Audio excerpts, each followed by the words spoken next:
नमस्कार दोस्तों, स्वागत है आप सभी लोगों का स्टडी ग्लोब्स पर।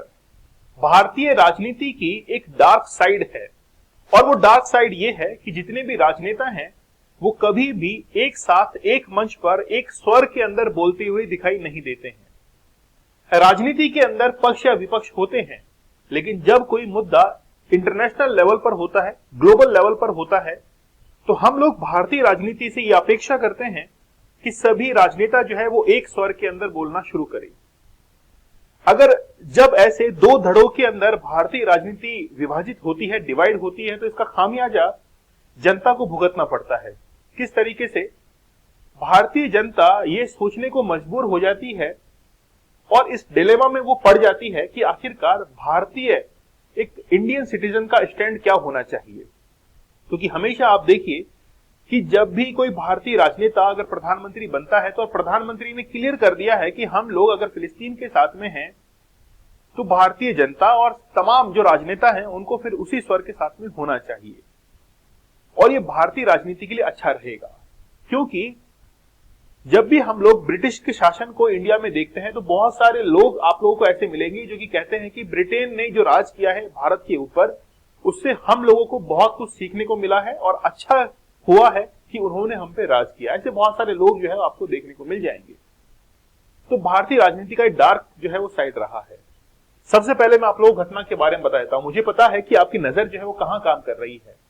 आपकी नजर काम कर रही है ओवैसी के यहां पर जो फ्लैग लगे हैं, यहां पर आपकी नजर काम कर रही होगी। क्यों? क्योंकि यहां पर इंडियन फ्लैग और फिलिस्तीनी जो फ्लैग है वो यहां पर लगा हुआ है। ओवैसी ने हाल ही में हैदराबाद के अंदर एक स्टेटमेंट दिया और यह कहा कि प्रधानमंत्री नरेंद्र मोदी अगर इस देश को सुपर पावर बनाना चाहते हैं तो उनको गाजा का, फिलिस्तीन का साथ जो है वो देना पड़ेगा। उन्होंने कहा कि आप लोग को दिखता नहीं है कि 70 साल से गाजा के ऊपर इजराइलों ने अधिकार कर रखा है? क्या आपको समझ में नहीं आता है? क्या आपको वो अत्याचार दिखाई नहीं देता है? ओवैसी साहब, पीओके पर पिछले 70 साल से अधिकार है। जब बात आती है पीओके को लेकर तब तो आपके स्टेटमेंट, आपके मुंह जो है वो सिल जाते हैं। क्योंकि बेसिकली इंडिया ने अपना स्टैंड क्लियर कर दिया है कि हम जो है वो इजराइल के साथ में हैं, क्योंकि इजराइल से हमारा जो पॉलिटिकल रिलेशन है इंटरनेशनल लेवल पर वो बहुत अच्छा है। क्योंकि हम लोग जो डिफेंस के लिए इक्विपमेंट खरीदते हैं उसमें सेकंड नंबर पर हम लोग इजराइल को रखते हैं, जहां से इंपोर्ट करके लेके आते हैं। और इजराइल के थ्रू जो है हमको साइंटिफिक हेल्प भी मिलती है। आप लोगों ने सुना होगा ड्रिप इरिगेशन। वो जो ड्रिप इरिगेशन है वो सबसे पहले इजराइल ने ही हमको दिया था। तो हमारे रिलेशंस काफी अच्छे हैं इजराइल के साथ में। ऑब्वियसली हैदराबाद में ये जब स्पीच बोल रहे थे तो साफ तौर पर जाहिर था, और उन्होंने कहा कि वहां पर जो है गाजा पर 10 लाख लोगों को निर्वासित कर दिया गया है, बेघर कर दिया गया है, तो उनका सहारा कौन होगा? देखिए, बात यह है कि हमको दूसरों के घर बचाने से पहले अपने घर पर जो है नजर डाल लेनी चाहिए।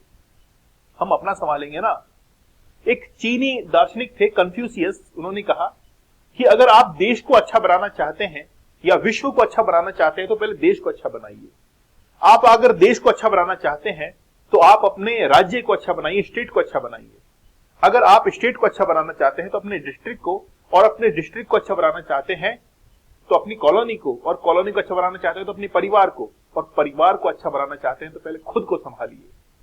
तब जाकर जो है वो देश और विश्व अच्छा बन पाएगा। तो ओवैसी का स्टेटमेंट जो है वो काफी वायरल हुआ है और इन्होंने कहा है कि इजरायली जो पीएम है वो बेसिकली क्या है, शैतान है। इन्होंने कहा ओवैसी साहब ने कि बेसिकली जो बेंजामिन नेतन्याहू है वो वॉर क्रिमिनल है, अत्याचार कर रहा है, वो शैतान है, ये कहा इन्होंने। और ये भी नसीहत दे डाली प्रधानमंत्री नरेंद्र मोदी को कि अगर आप भारत को सुपर पावर बनाना चाहते हैं तो आपको ये वॉर क्राइम जो है वो रोकना पड़ेगा, और यूनाइटेड नेशंस के अंदर सिक्योरिटी काउंसिल में जो है आपको जाना पड़ेगा, वहां पर ये मुद्दा जो है उठाना पड़ेगा। और ये भी कह दिया कि पिछले 70 साल से जो गाजा के ऊपर कब्जा कर रखा है इजराइल ने, वो सबको दिखता है। आप एक चीज में गौर फरमाइएगा कि जब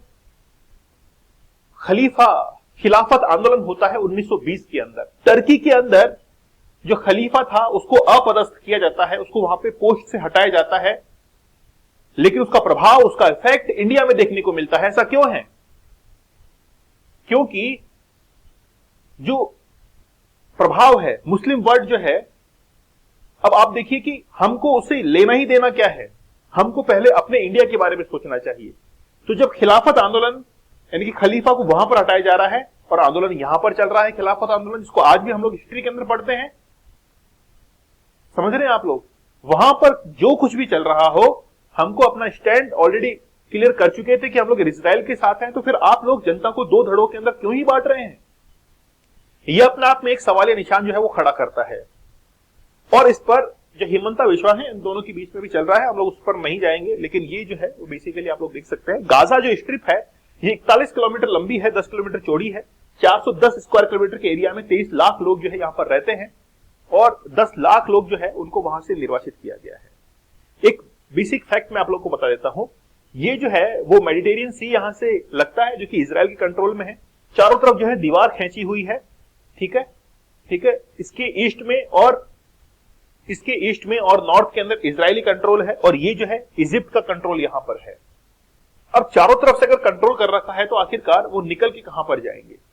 निकल के जाने का एक रास्ता है और रास्ता वो ये है कि लोगों के निकलने का रास्ता क्या है। सलाह अल दीन स्ट्रीट जो है वहां से निकलकर ये जो है इससे बाहर आ सकते हैं। और अगर इस डार्क सर्किल से वो बाहर निकल गए तो हो सकता है कि यहां से वो इजिप्टियन साइड में चले जाए और या फिर वो इजराइल साइड में चले जाए। सिटीजन्स तो जो है उनको कोई खासा नुकसान नहीं है, आप वहां से जो है जा सकते हैं, इजराइल के अंदर जा सकते हैं या फिर इजिप्ट में जा सकते हैं। लेकिन बेसिकली अभी तो जो है उसको क्लोज कर रखा है पूरी तरीके से। अब तक हुआ क्या है? 7 अक्टूबर से जो जंग शुरू हुई है उसमें अब तक 2329 फिलिस्तीनियों की मौत हुई है, 724 बच्चे हैं, 370 महिलाएं हैं, 8714 से ज्यादा लोग जो है वो घायल हुए हैं। हमलों के अंदर 1300 से ज्यादा जो है इजरायली भी मारे गए हैं। तो इजराइल जो है उसका भी नुकसान हुआ है और फिलिस्तीन जो है या गाजा के ऊपर जो लोग रह रहे हैं उनका भी नुकसान इसके अंदर हुआ है। दोनों तरफ से नुकसान जो है वो झेलना पड़ा है। भारत ने ऑपरेशन अजय जो है वो चलाया, जिसके तहत अब तक लगभग 300 के आसपास लोग जो है वो हम लोग इजराइल से यहां पर ला चुके हैं। ओवरऑल 18,000 लोग वहां पर रहते थे।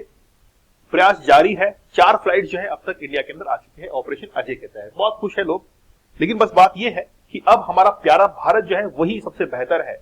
अब आपको इजराइल, यूक्रेन वहां जाने की जरूरत नहीं है, कनाडा वगैरह जाने की जरूरत नहीं है ना। इंडिया काफी अच्छा है, प्यार कीजिए अपने देश से, ठीक है। तो चलिए, आपको लेक्चर कैसा लगा मुझे आप लोग कमेंट में जरूर बताइएगा। डॉक्टर मयूरिका दास जो है उनके द्वारा एक बेहतरीन कोर्स डिजाइन किया गया है, आप लोग हमारे साथ में जुड़ सकते हैं।